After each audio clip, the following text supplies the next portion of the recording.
Hello everyone. ഇന്നത്തെ വീഡിയോയിൽ നമ്മൾ ഡിസ്കസ് ചെയ്യാൻ ഉദ്ദേശിക്കുന്നത് അക്കൗണ്ടിങ് പ്രിൻസിപ്പിൾസിനെ കുറിച്ചാണ്. അതിനെ ഗ്യാപ്പ് എന്നാണ് പറയുക. ഗ്യാപ്പ് എന്ന് പറഞ്ഞാൽ ജനറലി ആക്സെപ്റ്റഡ് അക്കൗണ്ടിങ് പ്രിൻസിപ്പിൾസ്. അക്കൗണ്ടിങ്ങിൽ ഫോളോ ചെയ്യുന്ന സെറ്റ് റൂൾസ് ആൻഡ്സിനെയാണ് ജനറലി ആക്സെപ്റ്റഡ് അക്കൗണ്ടിങ് പ്രിൻസിപ്പിൾസ് ആയിട്ട് പറയാം. അക്കൗണ്ടിങ് പ്രിൻസിപ്പിൾസ് എന്ന് പറഞ്ഞു കഴിഞ്ഞാൽ set rules and guidelines ആണ്. ഇനി അക്കൗണ്ടിങ്ങിൻ്റെ പോയിൻ്റ് ഓഫ് വ്യൂയിലേക്ക് വരികയാണെങ്കിൽ അക്കൗണ്ടിങ് പ്രോസസ്സ് ചെയ്യുന്ന സമയത്ത് ഒരു അക്കൗണ്ടൻറ്റ് ഫോളോ ചെയ്യേണ്ട അല്ലെങ്കിൽ ഒബേ ചെയ്യേണ്ട റൂൾസും അതുപോലെ തന്നെ ഗൈഡ് ലൈൻസിനെയാണ് അക്കൗണ്ടിങ് പ്രിൻസിപ്പിൾസ് അഥവാ ജനറലി ആക്സെപ്റ്റഡ് അക്കൗണ്ടിങ് പ്രിൻസിപ്പിൾസ് എന്ന് വിളിക്കാം. ഓക്കെ, ഇനി അതിൻ്റെ ഒരു ഡെഫിനിഷൻ നോക്കുക. Generally accepted accounting principles refers to the rules or guidelines adopted for recording and reporting of business transactions. എന്താ പറയുന്നത്, ജനറലി ആക്സെപ്റ്റഡ് അക്കൗണ്ടിങ് പ്രിൻസിപ്പിൾസ് എന്ന് പറഞ്ഞു കഴിഞ്ഞാൽ certain rules and guidelines ആണ്. ഓക്കെ, എന്തിനാണ് ഇത്തരം rules and guidelines adopt ചെയ്യുന്നത്? For recording and reporting of business transactions. ബിസിനസ്സിലുള്ള ട്രാൻസാക്ഷൻസ് റെക്കോർഡ് ചെയ്യുക, അതുപോലെ തന്നെ റിപ്പോർട്ട് ചെയ്യുക. നമുക്കറിയാം അക്കൗണ്ടിങ് എന്ന് പറഞ്ഞു കഴിഞ്ഞാൽ എന്താണ്? Systematic recording of business transaction ആണ് അല്ലേ. ബുക്സ് ഓഫ് അക്കൗണ്ട്സിൽ ഒരു സ്ഥാപനത്തിൽ നടന്നിട്ടുള്ള ഇടപാടുകൾ ആ സ്ഥാപനത്തിൽ ബുക്സ് ഓഫ് അക്കൗണ്ട്സിൽ എന്ത് ചെയ്യുക? റെക്കോർഡ് ചെയ്ത് വയ്ക്കുകയാണ് അക്കൗണ്ടിങ്ങിൽ ചെയ്യുന്നത്. ഓക്കെ, എന്നിട്ട് അത് ആവശ്യക്കാർക്ക് എന്ത് ചെയ്യുന്നു? കമ്മ്യൂണിക്കേറ്റ് ചെയ്ത് കൊടുക്കുക, റിപ്പോർട്ട് ചെയ്ത് കൊടുക്കുകയാണ് അക്കൗണ്ടിങ്ങിൽ ചെയ്യുന്നത്. ഓക്കെ, അപ്പോൾ ഇത്തരത്തിൽ അക്കൗണ്ടിങ്ങിൽ ഒരു അക്കൗണ്ടൻറ്റ് എന്തൊക്കെ റൂൾസാണോ എന്തൊക്കെ ഗൈഡ് ലൈൻസ് ആണോ അഡോപ്റ്റ് ചെയ്യുന്നത് അതിനെയാണ് ജനറലി ആക്സെപ്റ്റഡ് അക്കൗണ്ടിങ് പ്രിൻസിപ്പിൾസ് എന്ന് പറയാം. ഓക്കെ, എന്തിനു വേണ്ടിയിട്ടാണ് ഇത്തരം റൂൾസ് ആൻഡ് ഗൈഡ് ലൈൻസ് ഉള്ളത്? For recording and reporting of business transactions. Okay, പിന്നെ പറയാൻ നോക്കുക, ഇത്തരത്തിൽ rules and guidelines adopt ചെയ്ത് കഴിഞ്ഞാലുള്ള ഗുണം എന്താണ്? In order to bring uniformity in the preparation and presentation of financial statements. എല്ലാ സ്ഥാപനങ്ങളും എന്ത് ചെയ്യുന്നുണ്ട്? അക്കൗണ്ടിങ് പ്രോസസ്സ് ചെയ്യുമ്പോൾ ഈ റെക്കോർഡിങ്ങും റിപ്പോർട്ടിങ്ങും ഒക്കെ ചെയ്യുന്നുണ്ട്. അതിനുശേഷം എന്ത് ചെയ്യുന്നുണ്ട്? ഫിനാൻഷ്യൽ സ്റ്റേറ്റ്മെൻറ്റ്സ് പ്രിപ്പയർ ചെയ്യുന്നുണ്ട്. എന്തിനാണ് ഫിനാൻഷ്യൽ സ്റ്റേറ്റ്മെൻറ്റ്സ് പ്രിപ്പയർ ചെയ്യുന്നത്?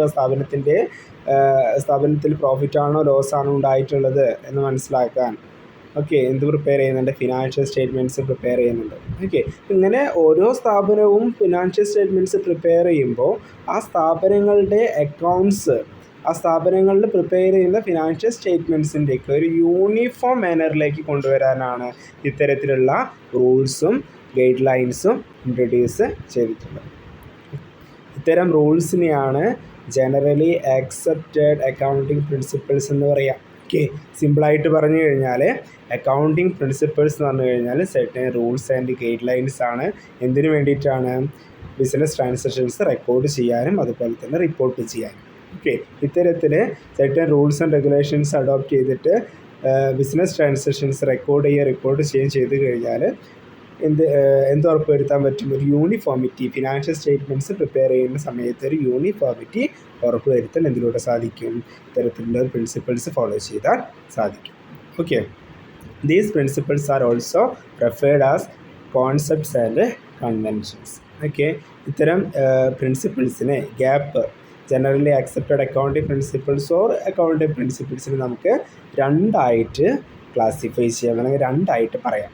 ഒന്ന് അക്കൗണ്ടിങ് കോൺസെപ്റ്റ്, രണ്ടാമത്തത് അക്കൗണ്ടിങ് കൺവെൻഷൻസ്. ഓക്കെ, അതിൽ അക്കൗണ്ടിങ് കൺവെൻഷൻസ് ഞാൻ ഇതിലെല്ലാ ഇതും ലിസ്റ്റ് ഔട്ട് ചെയ്ത് വെച്ചിട്ടുണ്ട്. അതിൽ അക്കൗണ്ടിങ് കൺവെൻഷൻസ് 4 ഉള്ളത്, ബാക്കിയുള്ളതൊക്കെ അക്കൗണ്ടിങ് കോൺസെപ്റ്റുകളാണ്. അക്കൗണ്ടിങ് കൺവെൻഷൻസ് ആയിട്ട് പറയുന്നത് ഒന്ന് ഫുൾ ഡിസ്ക്ലോഷർ, അവസാനത്ത് നോക്കാം. Full disclosure, then consistency, then conservatism, materiality. ഈ 4 അക്കൗണ്ടിങ് കൺവെൻഷൻസ് ആയിട്ട് വരിക. ബാക്കിയുള്ള എല്ലാ പ്രിൻസിപ്പിൾസിനും നമുക്ക് അക്കൗണ്ടിങ് കോൺസെപ്റ്റ് എന്ന് പറയുന്ന കാറ്റഗറിയിൽ ഉൾപ്പെടുത്താം. കേട്ടോ, നിങ്ങൾ നോട്ടിൽ എഴുതിയെടുക്കുമ്പോൾ ശ്രദ്ധിക്കാം. അക്കൗണ്ടിങ് പ്രിൻസിപ്പിൾസിനെ അക്കൗണ്ടിങ് കോൺസെപ്റ്റ്, അക്കൗണ്ടിങ് കൺവെൻഷൻസ് എന്നിങ്ങനെ രണ്ടായിട്ട് ക്ലാസിഫൈ ചെയ്യാം.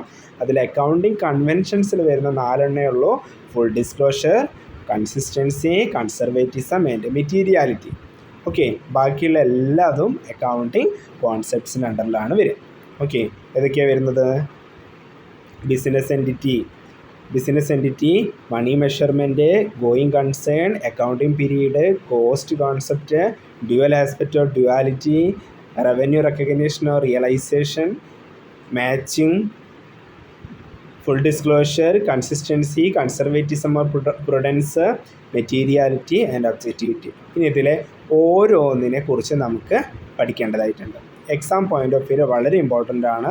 ഇതിലെ ഒരു 1-2 എണ്ണമൊക്കെ എന്ത് ചെയ്യാം, സെപ്പറേറ്റ് 2 മാർക്സിന് എടുത്ത് ചോദിക്കാം, അല്ലെങ്കിൽ ഷോർട്ടസ്റ്റ് ആയിട്ട് ചോദിക്കാം. അക്കൗണ്ടിങ് കൺവെൻഷൻസ് മാത്രം എടുത്ത് ചോദിക്കാം, അല്ലെങ്കിൽ അക്കൗണ്ടിങ് പ്രിൻസിപ്പിൾസ് എന്നുള്ള രീതിയിൽ ഗ്യാപ്പിൽ വരുന്ന പ്രിൻസിപ്പിൾസ് ഏതൊക്കെയാണെന്നുള്ള രീതിയിൽ മൊത്തത്തിൽ എഴുതാനൊക്കെ ചോദിക്കാം. അപ്പോൾ അത് എക്സാമിന് വളരെ ഇമ്പോർട്ടൻ്റ് ആണ്. കോൺസെപ്റ്റ് നന്നായി മനസ്സിലാക്കി വയ്ക്കാം കേട്ടോ.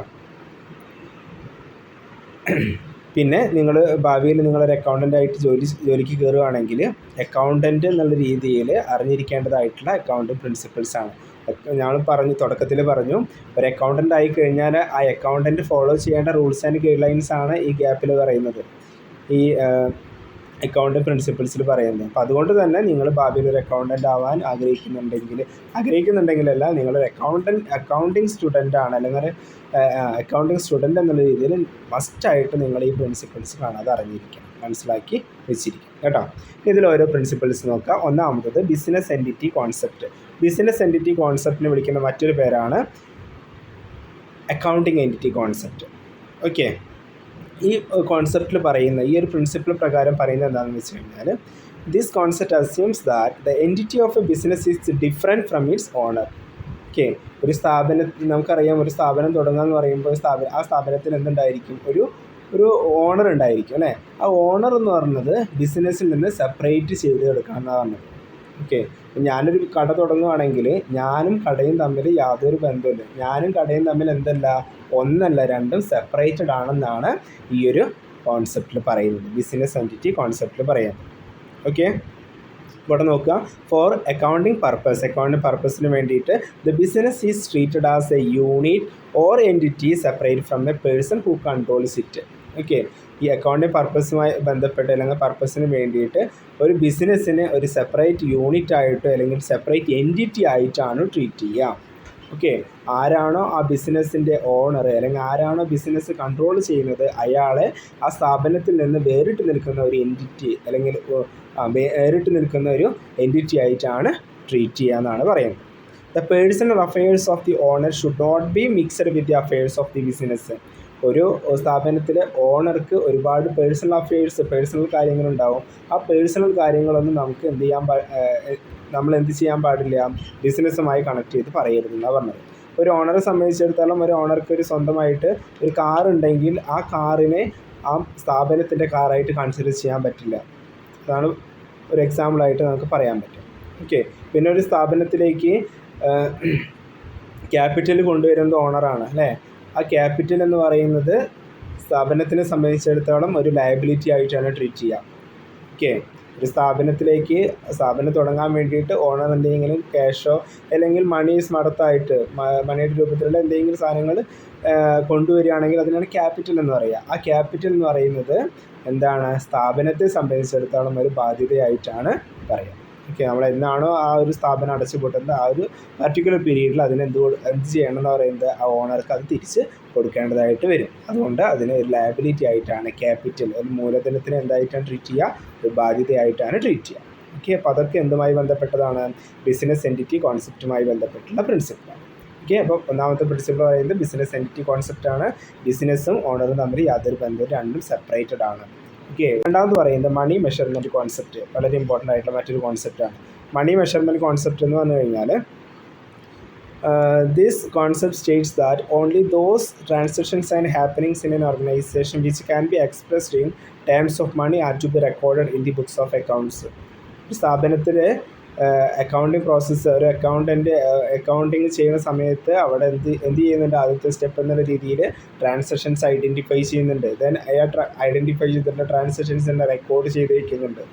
ഓക്കെ, അങ്ങനെ റെക്കോർഡ് ചെയ്ത് വയ്ക്കുന്ന സമയത്ത് ആ ബുക്സ് ഓഫ് അക്കൗണ്ട്സിൽ മോണിറ്ററി വാല്യൂ ഉള്ള ട്രാൻസാക്ഷൻസ് മാത്രമേ എന്ത് ചെയ്യാൻ പാടുള്ളൂ, റെക്കോർഡ് ചെയ്ത് വയ്ക്കാൻ പാടുള്ളൂ. മോണിറ്ററി വാല്യൂ ഉള്ള ട്രാൻസാക്ഷൻ എന്ന് പറഞ്ഞു കഴിഞ്ഞാൽ പണപരമായിട്ടുള്ള ഇടപാടുകൾ മാത്രമേ എന്ത് ചെയ്യാൻ പാടുള്ളൂ, ബുക്സ് ഓഫ് അക്കൗണ്ട്സിൽ റെക്കോർഡ് ചെയ്യാൻ പാടുള്ളൂ. അതാണ് മണി മെഷർമെൻറ്റ് കോൺസെപ്റ്റിൽ പറയുന്നത്.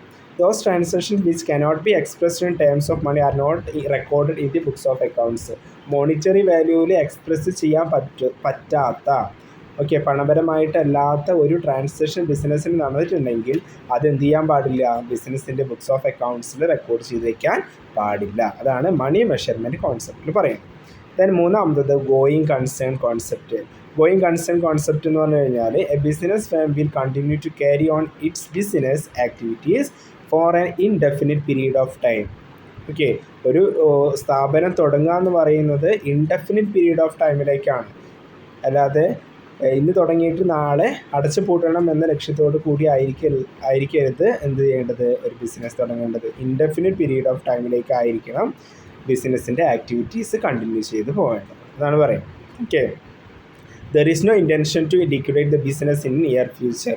ഒരു നിയർ ഫ്യൂച്ചറിൽ ബിസിനസ് അടച്ചു പൂട്ടുക, ലിക്വിഡേറ്റ് ചെയ്യാമെന്ന ലക്ഷ്യത്തോടു കൂടി അല്ലെങ്കിൽ ആ ഒരു ഇൻറ്റൻഷനോട് കൂടി ആയിരിക്കരുത് ബിസിനസ് തുടങ്ങാൻ. അതാണ് മൂന്നാമത്തെ ഒരു പ്രിൻസിപ്പിളായിട്ട് പറയുന്നത്. ദെൻ നാലാമത്തത് accounting period concept. Accounting period concept എന്ന് പറഞ്ഞു കഴിഞ്ഞാൽ ഒരു സ്ഥാപനത്തിലെ ഫിനാൻഷ്യൽ പൊസിഷനും അതുപോലെ തന്നെ പ്രോഫിറ്റ് ഓർ ലോസ് ആണ് ഉണ്ടായിട്ടുള്ളതെന്നൊക്കെ മനസ്സിലാക്കാൻ നമ്മൾ എന്ത് ചെയ്യണം, ഫിനാൻഷ്യൽ സ്റ്റേറ്റ്മെൻറ്റ്സ് പ്രിപ്പയർ ചെയ്യണം. ആ ഫിനാൻഷ്യൽ സ്റ്റേറ്റ്മെൻറ്റ്സ് പ്രിപ്പയർ ചെയ്യേണ്ട ആ ഒരു പർട്ടിക്കുലർ പീരീഡ് ഉണ്ടല്ലോ, ആ പീരീഡിനെ പറയുന്ന കോൺസെപ്റ്റാണ് അക്കൗണ്ടിങ് പീരീഡ് കോൺസെപ്റ്റ് എന്ന് പറയുന്നത്. 12 months ആണ് അക്കൗണ്ടിങ്ങിൻ്റെ പീരീഡായിട്ട് പറയുക. 12 months. ഇന്ത്യയിലെ അക്കൗണ്ടിങ് പീരീഡ് എന്ന് പറയുന്നത് April 1 മുതൽ 31 March വരെയാണ്. അപ്പോൾ April 1 മുതൽ അടുത്ത വർഷം 31 March വരെയുള്ള ആ ഒരു 12 മാസം പീരീഡിൽ എന്തൊക്കെ ട്രാൻസാക്ഷൻസ് നടന്നിട്ടുണ്ടോ ആ ട്രാൻസാക്ഷൻസ് മുഴുവൻ എന്ത് ചെയ്യണം, ബുക്സ് ഓഫ് അക്കൗണ്ട്സ് റെക്കോർഡ് ചെയ്തിട്ട് അതിൻ്റെ ഫിനാൻഷ്യൽ സ്റ്റേറ്റ്മെൻറ്റ്സ് പ്രിപ്പയർ ചെയ്യണം എന്ന് പറയുന്നത്. അപ്പോൾ ഏതാണ് പീരീഡ് പറയുന്നത്, 1 April to 31 March. ഓക്കെ, ആ ഒരു 12 മാസത്തെ ആയിരിക്കണം ഒരു ഫിനാൻഷ്യൽ സ്റ്റേറ്റ്മെൻറ്റ്സ് പ്രിപ്പയർ ചെയ്യുന്ന സമയത്ത് നമ്മൾ കൺസിഡർ ചെയ്യേണ്ടത്. ഓക്കെ, നെക്സ്റ്റ് പറയുന്നത് അഞ്ചാമത്തെ പ്രിൻസിപ്പിളാണ് dual aspect principles or duality principle or accounting equation concept എന്ന് പറയുന്നത്. വളരെ ഇമ്പോർട്ടൻ്റ് ആണ്. നമുക്ക് പ്രോബ്ലത്തിലേക്ക് കടക്കുമ്പോൾ നമ്മൾ ആദ്യമായിട്ട് ചെയ്യാൻ പോകുന്ന പ്രോബ്ലം ഈ ഒരു കോൺസെപ്റ്റ് ബേസ് ചെയ്തിട്ടാണ്. എന്താ അവിടെ പറയുന്നത്, ഡുവൽ ആസ്പെക്ട് കോൺസെപ്റ്റ്. ഡുവൽ എന്ന് പറഞ്ഞാൽ രണ്ട് ആസ്പെക്റ്റ് ഉള്ളൊരു കോൺസെപ്റ്റാണ് എന്ത്, ഡുവൽ ആസ്പെക്ട് കോൺസെപ്റ്റ് എന്ന് പറഞ്ഞു കഴിഞ്ഞാൽ. ഓക്കെ, ഇവിടെ പറയുന്നത് എന്താണെന്ന് വെച്ച് കഴിഞ്ഞാൽ ഈ ഒരു പ്രിൻസിപ്പിൾ പ്രകാരം ഏതൊരു ഇടപാട് നോക്കിക്കഴിഞ്ഞാലും അതിന് 2 ആസ്പെക്റ്റുകൾ ഉണ്ടായിരിക്കും എന്നാണ് പറയുന്നത്. ഒന്ന് റിസീവിങ് ആസ്പെക്റ്റ് ഉണ്ടാവും, മറ്റൊന്ന് ഗിവിങ് ആസ്പെക്റ്റ് ഉണ്ടാവും. ഓക്കെ, റിസീവിങ് ആസ്പെക്റ്റിനെ ഡെബിറ്റ് എന്നും ഗിവിങ് ആസ്പെക്റ്റിനെ ക്രെഡിറ്റ് എന്നുമാണ് അക്കൗണ്ടിങ്ങിൽ പറയും. ഓക്കെ, ഫോർ എക്സാമ്പിൾ നമ്മളിപ്പോൾ ഒരു സാധനം വാങ്ങുന്നു. ഓക്കെ, ഒരു കാറ് വാങ്ങുന്നു, സ്ഥാപനത്തിലേക്ക് ഒരു കാറ് വാങ്ങുകയാണെങ്കിൽ അവിടെ 2 എഫക്റ്റ് ഉണ്ടായിരിക്കും. അതൊരു മോണിറ്ററി ട്രാൻസാക്ഷൻ ആണല്ലോ, പണപരമായിട്ട് നടന്നിട്ടുള്ള ട്രാൻസാക്ഷനാണ്. അപ്പോൾ നമ്മൾ എന്ത് ചെയ്യണം, അത് ബുക്സ് ഓഫ് അക്കൗണ്ട്സിൽ കാണിക്കണം. ഓക്കെ, ബുക്സ് ഓഫ് അക്കൗണ്ട്സിൽ കാണിക്കുമ്പോൾ ആ ഏതൊരു ട്രാൻസാക്ഷൻ ഇട്ട് നോക്കിക്കഴിഞ്ഞാലും അതിൽ 2 എഫക്റ്റുകൾ ഉണ്ടായിരിക്കണം എന്നാണ് പറഞ്ഞത്. ഓക്കെ, ഇപ്പോൾ ഇവിടെ ഒരു കാറ് വാങ്ങാമെന്ന് പറയുമ്പോൾ 2 എഫക്റ്റ് എന്തൊക്കെയായിരിക്കാം, ഒന്ന് റിസീവിങ് ആസ്പെക്റ്റ് ഉണ്ടാവും, ഒന്ന് ഗിവിങ് ആസ്പെക്റ്റ്. ഒന്ന് സ്ഥാപനത്തിലേക്ക് വരുന്നതുണ്ടാവും, ഒന്ന് പോകുന്നുണ്ടാവും. കാറ് വാങ്ങുന്ന സമയത്ത് കാർ എന്ത് ചെയ്യും, സ്ഥാപനത്തിലേക്ക് വരുന്നു, അത് റിസീവിങ് ആസ്പെക്റ്റ് ആണ്, അതിനെ ഡെബിറ്റ് എന്നാണ് പറയുക. ഓക്കെ, ഇനി കാർ വാങ്ങുന്ന സമയത്ത് നമ്മുടെ കയ്യിൽ നിന്ന് എന്ത് പോവും, പൈസ പോവും. ആ പൈസ പോകുന്നതിനെയാണ് എന്തെന്ന് പറയുന്നത്, ഗിവിങ് ആസ്പെക്റ്റ് എന്ന് പറയുക. ഗിവിങ് ആസ്പെക്റ്റിനെ അക്കൗണ്ടിങ്ങിൽ വിളിക്കുന്ന പേരാണ് ക്രെഡിറ്റ് എന്ന് പറയുന്നത് കേട്ടോ. അപ്പോൾ ഇതുപോലെ ഏതൊരു ട്രാൻസാക്ഷൻ എടുത്ത് നോക്കിക്കഴിഞ്ഞാലും ഏതൊരു ട്രാൻസാക്ഷൻ എന്തുണ്ടായിരിക്കും എന്നാണ് പറയുന്നത്, 2 ആസ്പെക്റ്റുകൾ ഉണ്ടായിരിക്കും. റിസീവിങ് ആസ്പെക്റ്റ് ഉണ്ടാവും, ഗിവിങ് ആസ്പെക്റ്റ് ഉണ്ടാവും. റിസീവിങ് ആസ്പെക്റ്റിനെ ഡെബിറ്റ് എന്നും ഗിവിങ് ആസ്പെക്റ്റിനെ ക്രെഡിറ്റ് എന്നും പറയും. ഓക്കെ, ഇനി ഈ ഒരു പ്രിൻസിപ്പിൾ വെച്ചിട്ട് അക്കൗണ്ടിങ്ങിൻ്റെ ഒരു ഇക്വേഷൻ ഡെവലപ്പ് ചെയ്തിട്ടുണ്ട്, അത് നിങ്ങൾ പഠിച്ചേക്കും. ഓക്കെ, അതാണ് ആ ഇക്വേഷൻ വെച്ചിട്ടുള്ള ഒരു പ്രോബ്ലമാണ് നമുക്ക് അക്കൗണ്ടിങ്ങിൻ്റെ തുടക്കമായിട്ട് നമുക്ക് പഠിക്കാനുള്ള പ്രോബ്ലം. പിന്നെ അങ്ങോട്ടൊക്കെ പ്രോബ്ലം കേട്ടോ. അപ്പോൾ ഇവിടെ ഈ ഒരു പ്രിൻസിപ്പിൾ വെച്ചിട്ടുള്ള പ്രോബ്ലം ഒരു ഇക്വേഷൻ പറയുന്നുണ്ട്. ആ ഇക്വേഷൻ എന്താണെന്ന് വെച്ച് കഴിഞ്ഞാൽ asset is equal to liabilities plus ക്യാപിറ്റലാണ്. എന്താ പറയുന്നത്, asset is equal to liabilities plus capital. അത് ഇതിൽ പറയുന്നില്ല, നിങ്ങൾ എന്ത് ചെയ്യണം, അത് നോട്ട് ചെയ്ത് വെക്കണം. ഓക്കെ, അപ്പോൾ എപ്പോൾ പറയുന്നത് ഏതൊരു ട്രാൻസാക്ഷൻ എടുത്ത് നോക്കിക്കഴിഞ്ഞാലും 2 ആസ്പെക്റ്റുകൾ ഉണ്ടായിരിക്കും. ഒന്നെങ്കിൽ റിസീവിങ് ആസ്പെക്റ്റ് ഓർ ഡെബിറ്റ് എന്ന് പറയും, then giving aspect or credit എന്ന് പറയും. ഓക്കെ, മറ്റൊരു തരത്തിൽ പറയുകയാണെങ്കിൽ every debit there is A corresponding credit. ഏതൊരു ഡെബിറ്റ് ഉണ്ടെങ്കിൽ ഏതൊരു ഡെബിറ്റിന് കറസ്പോണ്ടിങ് ആയിട്ട് എന്തുണ്ടാവും? ഒരു ക്രെഡിറ്റ് ഉണ്ടാവും. ഏതൊരു റിസീവിങ്ങിന് ഒരു എന്തുണ്ടാവും? ഗിവിങ് ഉണ്ടാവും. ഓക്കെ, അതാണ് പറയുന്നത്. ഇത്തരത്തിൽ ട്രാൻസാക്ഷൻസ് റെക്കോർഡ് ചെയ്യുകയാണെങ്കിൽ അതിനെ വിളിക്കുന്ന പേരാണ് double entry system of accounting. Double entry system of accounting 2 തവണ എൻട്രി ചെയ്യുന്നുണ്ട് അല്ലേ? ഒന്ന് റിസീവിംഗ് ഉണ്ട്, ഒന്ന് ഗിവിംഗ് ഉണ്ട്, ഒന്ന് ഡെബിറ്റും ഉണ്ട്, ഒന്ന് ക്രെഡിറ്റും ഉണ്ട്. ഓക്കെ, അപ്പോൾ അതുകൊണ്ട് തന്നെ ഈ സിസ്റ്റം ഓഫ് അക്കൗണ്ടിങ്ങിനെ double entry system of accounting എന്നാണ് പറയുന്നത്. ദെൻ നെക്സ്റ്റ് 6ാമത്തെ പ്രിൻസിപ്പിളാണ് cost concept or historical cost. Okay, ഈ കോൺസെപ്റ്റ് പ്രകാരം എന്താ പറയുന്നതെന്ന് വെച്ച് കഴിഞ്ഞാൽ, according to this concept an asset is to be recorded in the books of accounts at their acquisition cost. അപ്പോൾ ഒരു അസറ്റ് സ്ഥാപനത്തിലേക്ക് വാങ്ങുന്ന സമയത്ത് എത്ര രൂപയൊക്കെ ആണോ അത് അക്വയർ ചെയ്തത്, ആ അക്വയർ ചെയ്ത അക്വിസിഷൻ കോസ്റ്റിലായിരിക്കണം ബുക്സ് ഓഫ് അക്കൗണ്ട്സിൽ റെക്കോർഡ് ചെയ്യുക. അതാണ് cost concept or historical cost ആയിട്ട് പറയുന്നത്.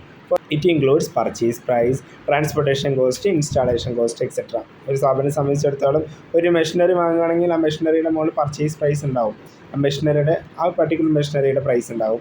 ദെൻ ആ മെഷീനറിയെ എന്ത് ചെയ്യാണ്? സ്ഥാപനത്തിലേക്ക് കൊണ്ടുവരണം. കടയിൽ നിന്ന് സാധനത്തിലേക്ക് കൊണ്ടുവരുമ്പോൾ ട്രാൻസ്പോർട്ടേഷൻ കോസ്റ്റ് ഉണ്ടാവും. ആ ട്രാൻസ്പോർട്ടേഷൻ കോസ്റ്റും ആ മെഷീനറിയുടെ കോസ്റ്റിൻ്റെ മുകളിൽ ഇൻക്ലൂഡ് ചെയ്ത് കാണിക്കണം. അതുപോലെ തന്നെ ആ മെഷീനറീസ് അവിടെ നിന്ന് കൊണ്ടുവന്നിട്ട് നമ്മുടെ സ്ഥാപനത്തിൽ അത് എന്ത് ചെയ്യണം? ഇൻസ്റ്റാൾ ചെയ്യണം. ഇൻസ്റ്റാൾ ചെയ്യുമ്പോൾ ഇൻസ്റ്റാളേഷൻ ചാർജ് വേറെ കൊടുക്കണം. ഓക്കെ, അതൊക്കെ എന്തുമായി ബന്ധപ്പെട്ട് തന്നെയാണ്? ആ ഒരു പർട്ടിക്കുലർ മെഷീനറിയുമായി ബന്ധപ്പെട്ട് തന്നെയാണ്. അപ്പോൾ അതിനെ മെഷീനറിയുടെ അക്വിസിഷൻ കോസ്റ്റ് ആയിട്ടാണ് ട്രീറ്റ് ചെയ്യുക. അപ്പോൾ നമ്മൾ ബുക്സ് ഓഫ് അക്കൗണ്ട്സിൽ ഇത്തരം ഒരു ട്രാൻസാക്ഷൻസ് മെഷീനറി വാങ്ങിയ ഒരു ട്രാൻസാക്ഷൻ റെക്കോർഡ് ചെയ്യുമ്പോൾ അത് ആ ഒരു മെഷീനറിയുടെ പർച്ചേസ് പ്രൈസ് മാത്രമല്ല, മെഷീനറി പർച്ചേസ് ചെയ്യുന്ന സമയത്ത് എന്തൊക്കെ തരത്തിലുള്ള കോസ്റ്റ് വന്നിട്ടുണ്ടോ അതൊക്കെ അതിൻ്റെ കൂടെ ഇൻക്ലൂഡ് ചെയ്തിട്ട് വേണം കാണിക്കുക. അതാണ് കോസ്റ്റ് കോൺസെപ്റ്റ് പറയുന്നത്. ഓക്കെ, ദെൻ 7ാമത്തെ പ്രിൻസിപ്പിൾ നോക്കാം, revenue recognition or realisation concept. This concept deals with the point of time at which the revenue is earned and period in which revenue is to be recorded. എന്താ പറയുന്നത്?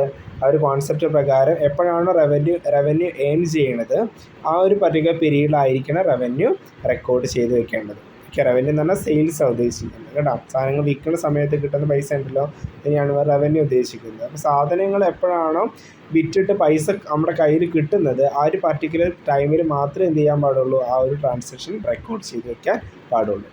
Then ഇതിൽ പറയുന്ന മറ്റൊരു കാര്യം കൂടെ ഉണ്ട്, revenue is deemed to be realised. Actually realise ചെയ്തിട്ടില്ല, കിട്ടിയിട്ടില്ല, പക്ഷെ എന്തായിട്ട് ട്രീറ്റ് ചെയ്യും? അതിനെ റിയലൈസ്ഡ് ആയിട്ട് ട്രീറ്റ് ചെയ്യും. ഓക്കെ, അതിൻ്റെ ഒരു സിറ്റുവേഷനാണ് പറയുന്നത്, ഒരു കണ്ടീഷനാണ് പറയുന്നത്, when the title or ownership of goods has been transferred to the purchaser and when he has legally becomes liable to pay the amount. Okay, ഇവിടെ പറയുന്ന മറ്റൊരു കണ്ടീഷനാണ്, ഒരു സാധനം വിൽക്കുന്ന സമയത്ത് ആ സാധനത്തിൻ്റെ ടൈറ്റിലോ ഓണർഷിപ്പോ ബയ്യർക്ക് ട്രാൻസ്ഫർ ചെയ്യുന്നുണ്ട്. ഓക്കെ, ബയ്യർക്ക് എന്ത് ചെയ്യണം? സാധനം വിൽക്കുന്ന സമയത്ത് തന്നെ അതിൻ്റെ ഓണർഷിപ്പും ഉടമസ്ഥാവകാശവും ടൈറ്റിലും ട്രാൻസ്ഫർ ചെയ്യുന്നുണ്ടെങ്കിൽ അതിനെ നമുക്ക് എന്തായി ട്രീറ്റ് ചെയ്യാം? റവന്യൂ റിയലൈസ്ഡ് ആയിട്ട് ട്രീറ്റ് ചെയ്യാം. ഓക്കെ, അപ്പോൾ അങ്ങനെ ഓണർഷിപ്പും ടൈറ്റിലും ട്രാൻസ്ഫർ ചെയ്ത് കഴിഞ്ഞാൽ ആ പർച്ചേസർ ആരാണോ അല്ലെങ്കിൽ ആ ബയ്യർ ആരാണോ അയാൾ എന്താണ്? ലീഗലി ബൗണ്ടായിട്ട് മാറുകയാണ്. ലീഗലി അയാൾ പൈസ കൊടുക്കാൻ ലയബിളായിട്ട് മാറുകയാണ്. അതുകൊണ്ട് തന്നെ ഇത്തരം സിറ്റുവേഷനിലും നമുക്കതിനെ റവന്യൂ റിയലൈസ്ഡ് ആയിട്ട് ട്രീറ്റ് ചെയ്യും. ഇവിടെ 2 കേസാണ് പറയുന്നത്. ഒന്ന്, റവന്യൂ എപ്പോഴാണ് റിയലൈസ് ചെയ്യണത് ആ ഒരു പർട്ടിക്കുലർ പോയിന്റ് ഓഫ് വ്യൂ ആയിരിക്കണം എന്ത് ചെയ്യേണ്ടത്? റെക്കോർഡ് ചെയ്യേണ്ടത്. ഓക്കെ, രണ്ടാമത് പറയുന്നത് ഒരു ഗുഡ്സിൻ്റെ ടൈറ്റിലും അതുപോലെ തന്നെ ഓണർഷിപ്പും ട്രാൻസ്ഫർ ചെയ്യുന്ന സമയത്ത് അതും നമുക്ക് എന്തായിട്ട് ട്രീറ്റ് ചെയ്യാം? റവന്യൂ റിയലൈസ്ഡ് ആയിട്ട് ട്രീറ്റ് ചെയ്ത് ബുക്സ് ഓഫ് അക്കൗണ്ട്സിൽ കാണിക്കാം. പൈസ ആ സമയത്ത് കിട്ടിയിട്ടില്ല, പക്ഷേ പൈസ കൊടുക്കാൻ അയാൾ എന്താണ്? ലയബിളാണ്. ഓക്കെ, അത്തരം സിറ്റുവേഷനിൽ നമുക്ക് ബുക്സ് ഓഫ് അക്കൗണ്ട്സിൽ അത് കാണിക്കാം. നെക്സ്റ്റ് പറയുന്നത് 8ാമത്തേത് മാച്ചിങ് കോൺസെപ്റ്റാണ്. മാച്ചിങ് കോൺസെപ്റ്റ് എന്ന് പറഞ്ഞു കഴിഞ്ഞാൽ it States that expenses incurred in an accounting period should be matched with the revenues during that period. ഒരു അക്കൗണ്ടിങ് പീരീഡിലെ എക്സ്പെൻസുകൾ എന്ത് ചെയ്യണം? ആ വർഷത്തെ റവന്യൂവുമായിട്ട് മാച്ച് ചെയ്യണമെന്നാണ് പറയുന്നത്. The matching concept thus implies that all revenues earned during accounting year, whether received during year or not, and all costs incurred, whether paid during the year or not, shall taken into account while ascertaining profit or loss for the year. അതാണ് പറയുന്നത്. Then ഈ ഒരു concept പ്രകാരമാണ് നമ്മൾ financial statements, profit loss account prepare ചെയ്യുക. Profit loss account prepare ചെയ്യുമ്പോൾ profit എന്ന് പറഞ്ഞു കഴിഞ്ഞാൽ എന്തായിരിക്കും?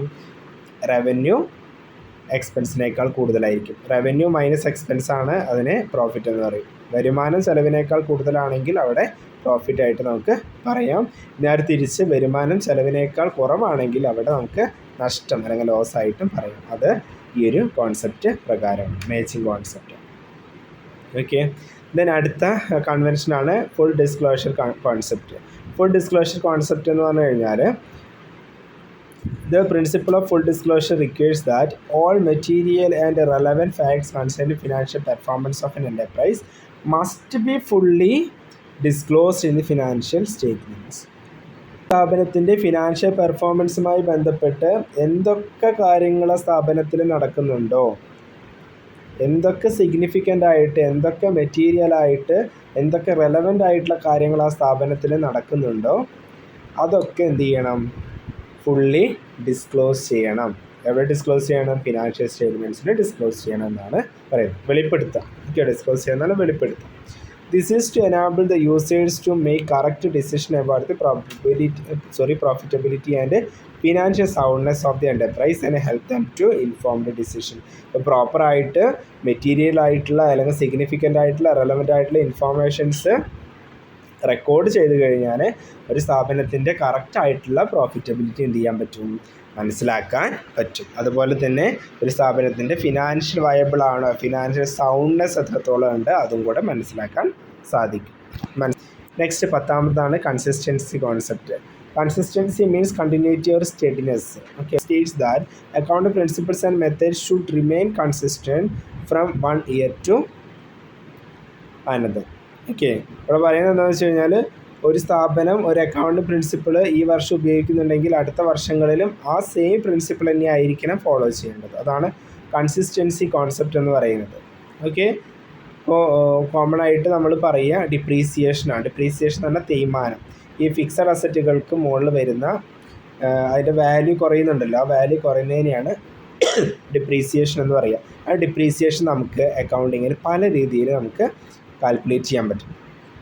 Okay, straight line method, return and value method എന്നൊക്കെ കൊണ്ട് പല മെത്തേഡുകളുണ്ട്.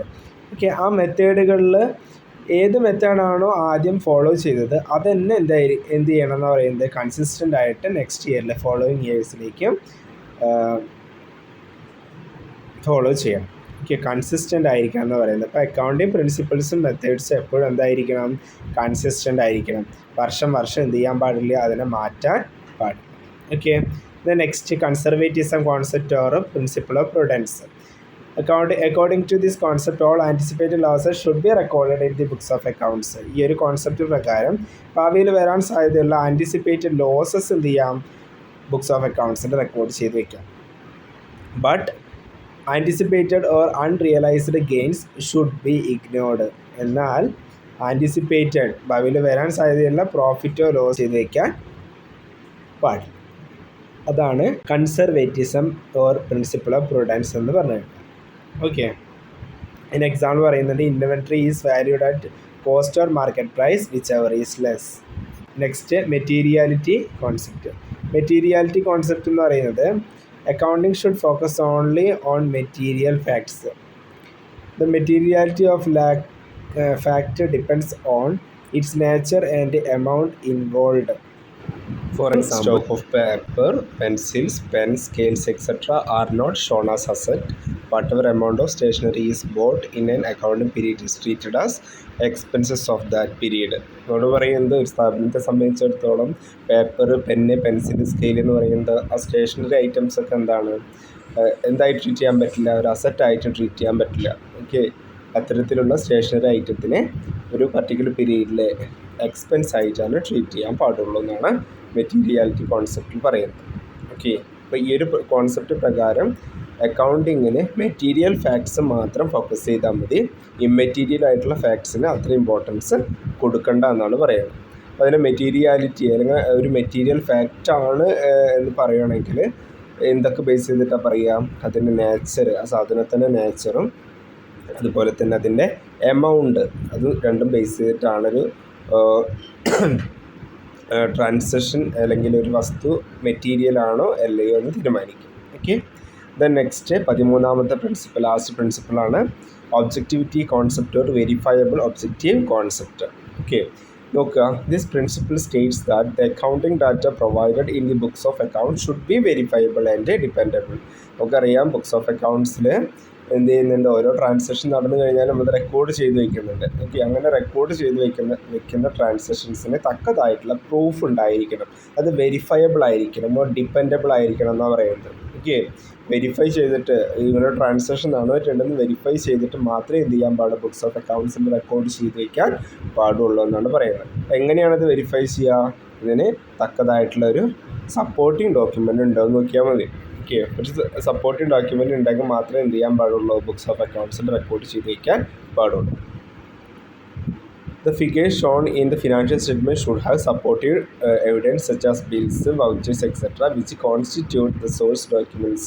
എന്താ പറയുന്നത്, ഏത് ട്രാൻസാക്ഷൻ എടുത്ത് നോക്കിക്കഴിഞ്ഞാലും ആ ട്രാൻസാക്ഷന് സപ്പോർട്ടീവ് എവിഡൻസ്, ബില്ല്, വൗച്ചർ പോലുള്ള സപ്പോർട്ടീവ് എവിഡൻസ് ഉണ്ടെങ്കിൽ മാത്രം എന്ത് ചെയ്യാം, ബുക്സ് ഓഫ് അക്കൗണ്ട്സിൽ റെക്കോർഡ് ചെയ്യാം. ഓക്കെ, അത് മസ്റ്റാണ്. ഏതോ ട്രാൻസാക്ഷൻ റെക്കോർഡ് ചെയ്യുന്നതിന് മുന്നേ അതിനെന്തുണ്ടായിരിക്കണം, ഒരു പ്രൂഫ്, ഒരു സപ്പോർട്ടിങ് എവിഡൻസ് ഉണ്ടായിരിക്കും. ആ സപ്പോർട്ടിങ് എവിഡൻസിനെ വിളിക്കുന്ന പേരാണ് സോഴ്സ് ഡോക്യുമെൻറ്റ്സ്. ഓക്കെ, അപ്പോൾ ഇത്രയാണ് നമുക്ക് അക്കൗണ്ട് പ്രിൻസിപ്പിൾസിൽ നമുക്ക് നോക്കാനുള്ളത്. 13 പ്രിൻസിപ്പിൾസ് നമ്മൾ കണ്ടു. അതിൽ 4 അക്കൗണ്ടിങ് കൺവെൻഷനായിട്ടും ബാക്കിയുള്ള 9 അക്കൗണ്ടിങ് കോൺസെപ്റ്റുകളായിട്ടാണ് ട്രീറ്റ് ചെയ്യുന്നത്. ഓക്കെ, അപ്പോൾ ഈ 13 നിങ്ങൾ എന്ത് ചെയ്യണം, കാണാതെ പഠിച്ചിരിക്കും. ഓക്കെ, എന്തെങ്കിലും സംശയം ഉണ്ടെങ്കിൽ ചോദിക്കാം. Okay, thank you.